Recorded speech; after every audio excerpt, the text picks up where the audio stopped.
Hello everyone, welcome to Come Sit at My Table.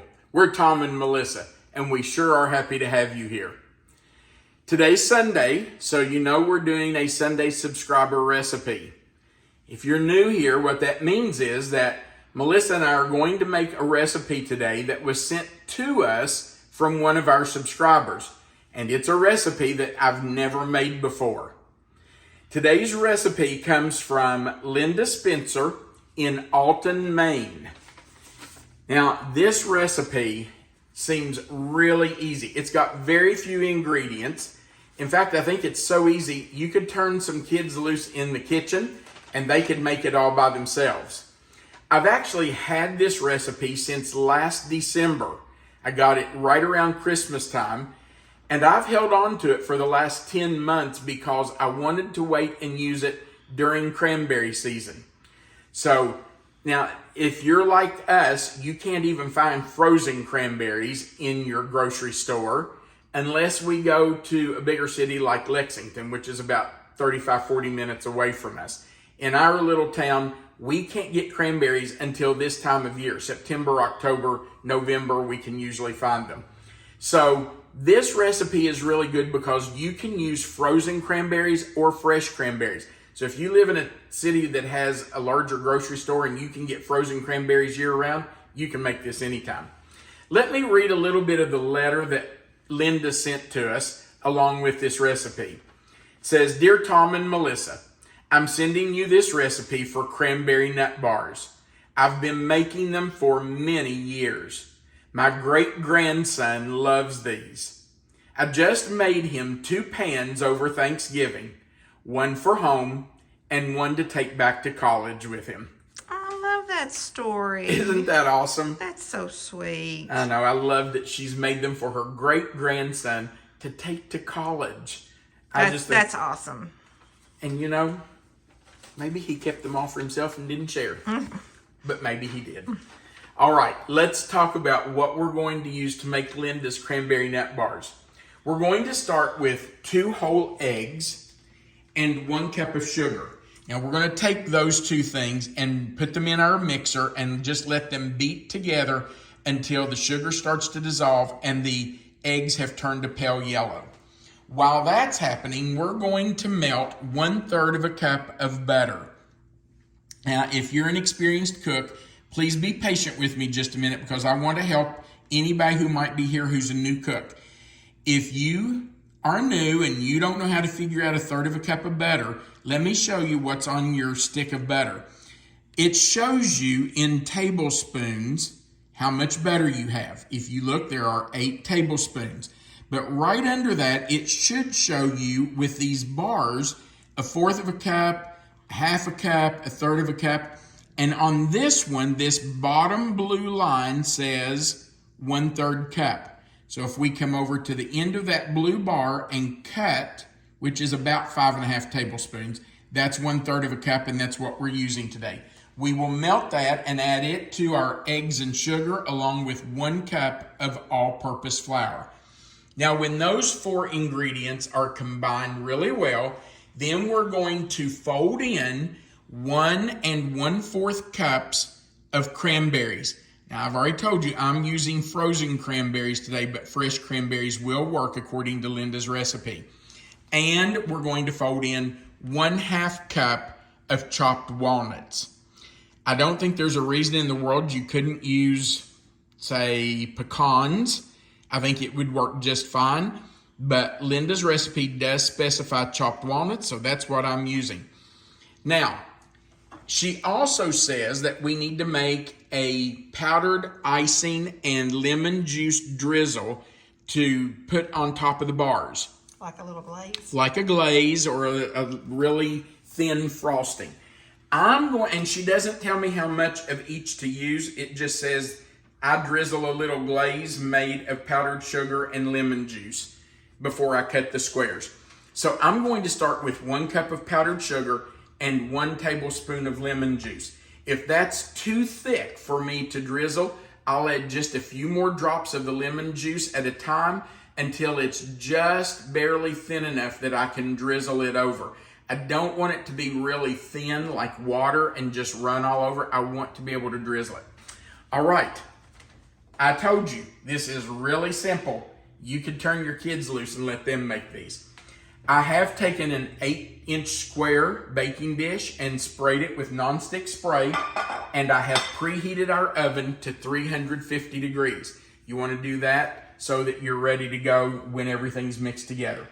All right, we're going to start with our eggs and our sugar, and I'm just going to add those to our mixing bowl. And by the way, if you don't have a mixer, that is perfectly fine. You could do this by hand real easy. You just need something to beat this with, a whisk or a good heavy fork or something you could use like that. But you do not have to have a stand mixer. You could actually even do it with a hand mixer if you have a hand mixer that you want to use. That would work just fine. All right, we're going to let these eggs and sugar just mix together a little while until that sugar starts to dissolve and those eggs become really pale yellow.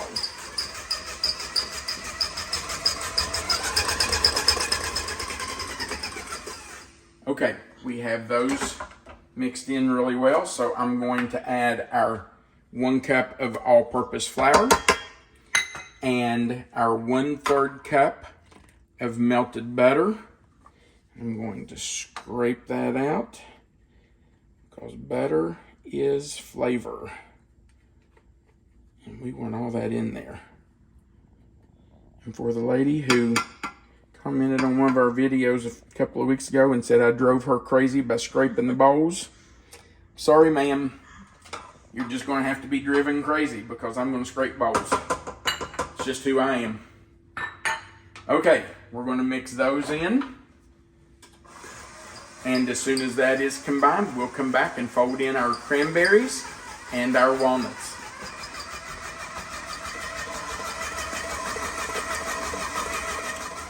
All right, I'm going to add our walnuts and our cranberries, and we will fold those in. I just love the story you read about Miss Linda giving this to her great-grandson. I think we should nominate her for like great-grandmother of the year. I think that's a great idea. That's pretty awesome. All right, Linda, you're going to be great-grandmother of the year for our YouTube channel. Hey, wait a minute. We also know another Linda Spencer. She's pretty awesome too. She's really awesome. We have a Linda Spencer in our town that was the Sunday school teacher of both of our children when they were growing up. And she and her husband. She and her husband both, JT and JT. Linda, They were were the a Sunday team. school teachers. They were a team in that Sunday school class. They were an awesome team. Our They girls were. loved them. And I'm going to tell you, our girls they're in their mid to late 20s. I'm not going to tell you how old they are. I almost said it. But still to this day, if one person said a bad word about JT or Linda Spencer, Lord help you. Yeah. Because our girls would be all over you. Our girls weren't the only one. They all those kids just loved Linda and JT. Well, it's funny you said that because you remember the story about the Bible? Oh yeah, one of the little girls in Caroline's class, Lake gave Miss Linda credit for writing the Bible. She did. She told some people, she said, I know who wrote the Bible. Miss Linda wrote the Bible. That was a joke for a long time at our church. So yeah. It must have Sunday something. School teachers have great influence. It must. Well, they sure do. It must have something to do with the name Linda Spencer. That's all I can figure. 2 great Linda Spencers that we know now. All right. This is a little bit of a sticky dough. It's really thick, isn't it? It's thick, and you can see it's a little stubborn coming out of this bowl. Well, and if you wanted to leave some for somebody to lick the bowl, that would be really okay. I knew that was coming. How did I know that? I bet it's delicious. Well, you know it is. I can already tell, well, just by what's in it, you know it's delicious. Okay, I'm going to spread this out just a little bit. And it is thick. Look at that. Oh my gosh, this is going to be so good. So don't let that fool you if you end up with a really thick batter. Okay, now while this is baking, I will go ahead and measure out my powdered sugar and get my lemon juice ready. But we will not make our glaze to go over this until this has cooled. because you don't want your glaze just to melt and run all over it. So I'm going to put this in the oven. We have our oven preheated to 350, and we're going to bake this for 40 to 45 minutes according to Linda's recipe. Okay, babe? Thank you, dear. That's yours. In we go. Our cranberry nut bars are out of the oven, and to quote my wife, that looks wonderful. It really does. I'm thinking it would be wonderful even without the glaze. I'm sure it would. I think it would be fine just like it is. But I have put 1 cup of powdered sugar in a bowl that I'm going to use to mix it in. And I'm going to add about 1 tablespoon of lemon juice. And I'm wondering if maybe that's too much, but I'm going to start with that and see. And you know, the good thing about this glaze is if it's too thick, you can add a little more lemon juice. If you get it too thin, you can add a little more powdered sugar. And this is definitely a little thicker than what I want. So no, a tablespoon wasn't too much. I don't think you had a really full tablespoon anyway. Well, I didn't fill it completely full because I was afraid it would be too much. I'm going to do 1 more. See what happens with that amount. And if that's too much, I'll add a little powdered sugar. Oh, that's going to be better. Oh yeah, I don't want it any thinner than that. I probably shouldn't have put a full tablespoon in there. Stir that up. You definitely want to get the lumps out of it. You don't want it to be lumpy on your cranberry bars. And Melissa, you're going to shoot me. But you know I've got to work on this. Not to your satisfaction. I'm going to put just a little bit of powdered sugar in it. Just thicken it up a hair. We'll put just a little at a time and see how it works. If I get it too thick, guess what I'm going to have to do? Thin it down. That's not too thick. That looks really good. That's looking better. Okay, I think that's pretty good. What do you think? Oh, definitely. Okay. So I think I'm just going to scrape this off the spoon and I'm going to pour it. Since my bowl has a spout, I'm just going to pour it on there. Let it just drizzle on. And I think Melissa's right. I think we could have this just the way it is and not even put the drizzle on it. But since Linda's recipe says to drizzle it with the powdered sugar and lemon juice glaze, I'm going to do that. And you know, if it's up to me, you just can't get too much on there. It's going to be really good. And I'm going to turn this, and I'm going to do it the other way. Just kind of crisscross it.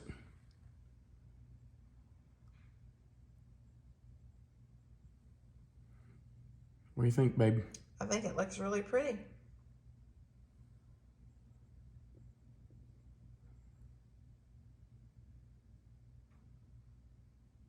Kind of slow. It's taking a little time, but you know what? It's going to be worth it. Okay, that's it. I'm done. So pretty. Now, we have one thing left to do. I'm going to grab a plate.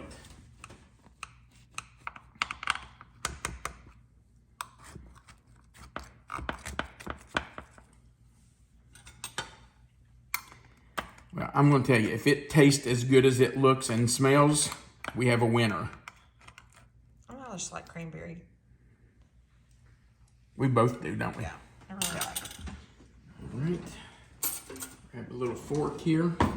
Look at the inside. Is that not beautiful? It is. That's so pretty. I love the looks of the... We could have almost saved this for Christmas time. It's so I was pretty. going to say, I love the looks of this because it looks like Christmas. With those red cranberries and the white cake, white bars. All right, babe. You get to go first. She always knows before I know whether it's good or not. Oh, it's so good.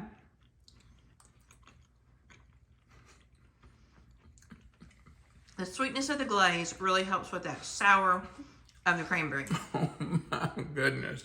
The walnuts give it a little crunch. The batter's sweet. Oh, that's so good. 10 out of 10. No, 15 out of 10. This could be a nice dessert. This could be a nice breakfast. This would be great for breakfast. That's a good idea. That'd be a good breakfast cake. Yeah, it's like a Danish almost. That's delicious. Linda, I can see why your great-grandson wanted one to take back to school, too. Those have to go somewhere. I will eat that entire pan if they stay here. That's delicious. Those I bet I know some people that might enjoy having us come visit. Yeah, I do A too. little delivery. Our Linda Spencer might have written the Bible. But Linda Spencer from Maine wrote the book on cranberry nut bars. I'm telling you. Guys, if you don't make this, you are really missing out. Those are fabulous. All right. We do appreciate you being here. I sure would appreciate if you'd go right below this video and click that like button. If you haven't before, click that subscribe button, a little notification bell beside of it in the word all. That just helps us build our channel. And so we really would appreciate you doing that. Right below the video, there's a description box. It's going to say Cranberry Nut Bars. If you click anywhere in that box, the box will expand. You're going to see the written recipe right there. Melissa always puts it there for you. At the bottom of that written recipe, you're going to see the word more. If you click it, that box will expand further. You're going to find our contact information. It's our mailing address, our P.O. box, where you can send us recipes just like Linda did. She just sent us this envelope with this letter and recipe in it. And I'm telling you, it's fabulous. So if you want to send us something your family has used for years and that your family enjoys, we would love to see it. Right under that is a link to our publisher's page, webpage, where you can order our cookbook. It's got over 400 of our favorite recipes in it. We invite you to go down there, click that link to reformationpublishers.com, scroll to the bottom of their page, and you can order our book.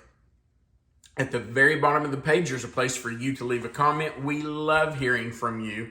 We do our best to reply to as many comments as we can. So feel free to go down there and leave us a comment. We would enjoy that. Thanks again for being here. We really do appreciate those of you who watch and support us. And we want you to remember that you are always welcome to come sit at my table. Have a great day.